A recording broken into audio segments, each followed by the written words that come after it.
Hello, and welcome back to Day by Day True Crime Stories, the podcast where every day we examine another crime or justice milestone that happened this day in history.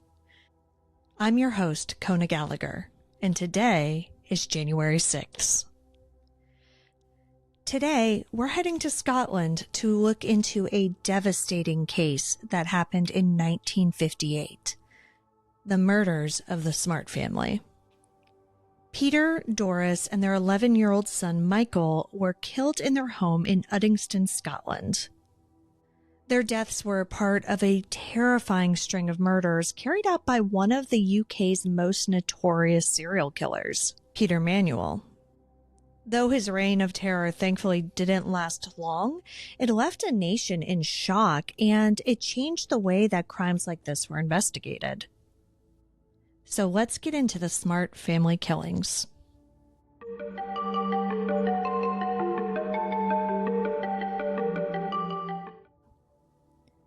It was a cold January day in Uddingston, a suburb near Glasgow, when Peter and Doris Smart and their 11-year-old son Michael were discovered shot dead in their home. The details of the crime were horrific. Both Peter and Doris were found together in their bed, while little Michael was found in his. It was clear that the family had been attacked as they slept, and all three had been shot in the head at point-blank range. January 6th was a Monday, and police had been sent over to the family's bungalow after Peter had failed to show up for work. As investigators examined the scene and spoke with neighbors, a disturbing picture of a killer began to emerge. Though the Smarts by that point had been dead for several days, neighbors reported having seen lights turn on and off in the home and the curtains rustling. This meant that instead of fleeing after committing these horrible crimes, the perpetrator remained in the home for hours. He helped himself to food from their kitchen and even took time to feed their family dog. It was a shocking display of callousness and confidence, and it signaled that this wasn't the work of a typical criminal.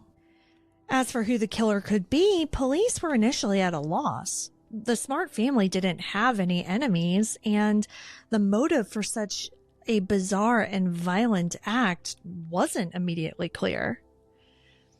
Investigators began piecing together clues, and their attention soon turned to a familiar name, Peter Manuel, a man who was already on their radar due to his history of violent crimes in the Glasgow area. So who was Peter Manuel? Manuel was born in New York City in 1927 to Scottish parents. He ended up moving back to Scotland at a young age. Even as a teenager, though, he showed a pattern of disturbing behavior. By the time he was 16 years old, he had already racked up convictions for burglary and assault. Unfortunately, his crimes only continued to escalate from there. Manuel's first known murder occurred in 1956 when he brutally attacked 17-year-old Anna Nealons. He beat her to death with a blunt object and left her body in a quarry. Now, despite his prolific criminal record, he wasn't immediately connected to this crime because up to that point, he had never killed before. So Anne's case, unfortunately, went cold. Maybe not getting caught when he committed his first murder emboldened Manuel because he only continued to commit crimes after that, each one more horrific than the last. Between 1956 and 1958, he continued his string of burglaries and attacks in the Glasgow area. Now, these were not just simple break-ins. He often terrorized his victims, threatening them at gunpoint or tying them up. His actions reveal that he had some sort of need to control other people. And as time went on, his crimes became more violent and calculated. In September 1956, he killed 3 more people: Marion Watt, her daughter Vivian, and Marion's sister, Margaret Brown. These murders would prove to be similar to the Smart family killings that would happen nearly a year and a half later. In both cases, all of the victims were shot to death in their own homes. One thing that made Peter Manuel especially dangerous was his ability to blend in. He was charming but manipulative, and he often misled the police with false leads. And all of this allowed him to avoid capture for years. By December 1957, he struck again, this time targeting 17-year-old Isabel Cook. He abducted and murdered her, leaving her body in a field. With each murder, the fear in the community, of course, grew. The idea that a killer was targeting families in their own homes was terrifying. Less than a month after Isabel's death, Manuel killed the Smart family in what would become one of his most infamous crimes. The discovery of the Smart family, another entire family who was brutally killed, of course, led police to step up their investigation. And they were able to start connecting the dots between the Smart murders and their earlier unsolved cases, realizing that they were likely dealing with the same perpetrator. Peter Manuel quickly became the prime suspect, mainly due to his long criminal record and his presence in the Uddingston area around the time of the murders. They also noticed similarities between the MOs, including one arrest that he had had for a burglary in which he was found sleeping in the house he had burglarized. Police were granted a warrant to search his home, and when they did, they found exactly what they needed.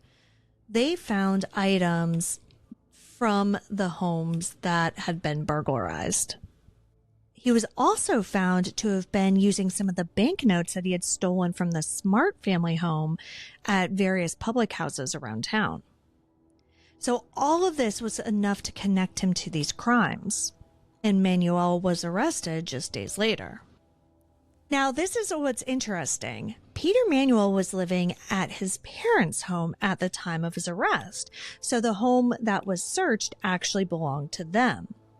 So instead of just arresting Peter, they also arrested his father. Then they went to Peter Manuel with a deal. Confess to your crimes and we'll let your father go. Peter Manuel took the deal. He didn't just confess to the Smart family murders, he also admitted to killing Marion Watt and her family, as well as the murders of Ann Nealons and Isabel Cook. Peter Manuel's trial began in May 1958, and it quickly became one of Scotland's most infamous cases. The public was absolutely riveted, and the courtroom was packed every single day. The prosecution presented overwhelming evidence, including Manuel's confessions and the stolen items found in his possession.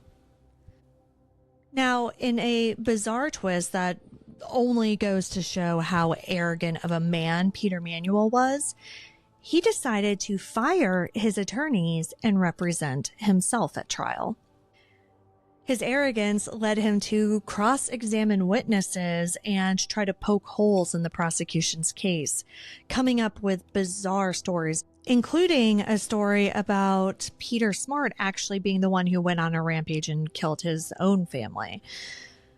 But his efforts failed to convince the jury. After weeks of testimony, the jury only needed just over 2 hours to deliberate. They returned and declared that Peter Manuel was guilty.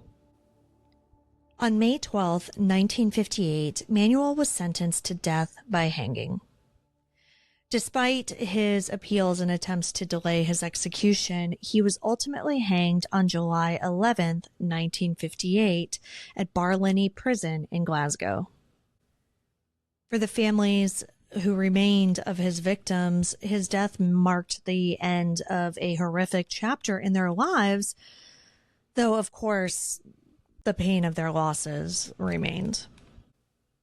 In fact, Peter Manuel's crimes left a long-lasting impact on the entire country of Scotland. His ability to evade capture for so long while committing crime after crime revealed gaps in policing at the time.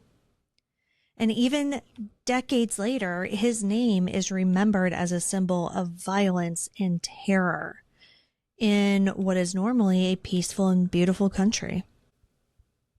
Thank you for joining me on today's episode of Day by Day True Crime Stories.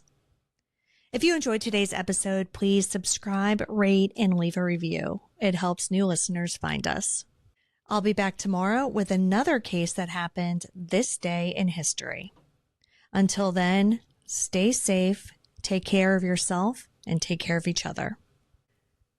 Day by Day True Crime Stories is a Little Monster production. Hey, you can do it!